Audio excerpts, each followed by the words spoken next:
Le moment précis où la connexion d'âme commence à s'éteindre et comment la réactiver, tu crois peut-être que la rupture vient du jour où tout a explosé, ou du dernier message, ou du dernier silence. Mais la vérité est beaucoup plus subtile. La connexion d'âme ne s'éteint jamais d'un coup. Il existe un moment précis, presque imperceptible, où l'énergie entre deux personnes commence à se décaler. Et ce moment-là, la plupart ne le voient jamais venir. Reste bien jusqu'à la fin, parce que tu vas découvrir pourquoi cette connexion faiblit, et surtout comment la réactiver. Ce moment, il arrive quand l'un des deux commence à vibrer quelque chose que l'autre ne reconnaît plus. Ce n'est ni un geste, ni un mot, ni une dispute. C'est un changement énergétique, un décrochage. Et ce décrochage commence toujours par une émotion non dite. Tu sais, cette tristesse que tu as gardée pour toi, cette peur que tu as cachée, ce manque que tu as essayé de maquiller, ce doute que tu n'as confié à personne. Ces émotions que tu retiens. Ton âme, elle, ne les retient pas. Elle les aimait. Tu crois que tu continues d'aimer comme avant, mais ton énergie, elle, commence à vibrer autre chose.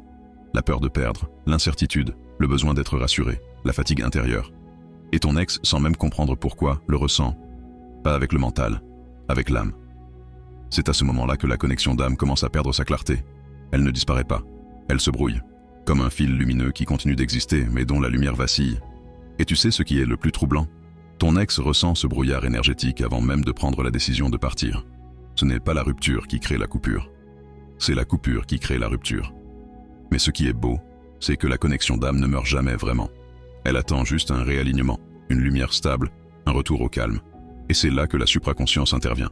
La supraconscience, c'est la partie de toi qui voit au-dessus des émotions, au-dessus de la confusion, au-dessus du chaos. Elle sait ce que ton âme ressent vraiment.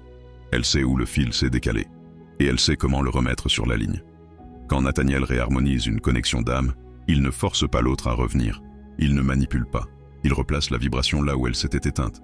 Il remet de la clarté là où le brouillard s'était installé. Il rallume la lumière. Et quand cette lumière revient, ton ex la ressent aussi. Il ressent un apaisement, une ouverture, une curiosité, quelque chose de familier. Comme si le lien reprenait vie sans explication. Parce que la connexion d'âme ne disparaît pas. Elle se réactive. Souviens-toi, ce n'est pas la rupture qui définit l'histoire. C'est la vibration que tu portes maintenant. Ex à récupérer. Couple à sauver. Résultat très rapide. Contacte Nathaniel dès maintenant pour ton rituel personnalisé. Lien direct en bio. Et dis-moi en commentaire. As-tu senti toi aussi le moment où la connexion a commencé à s'éteindre?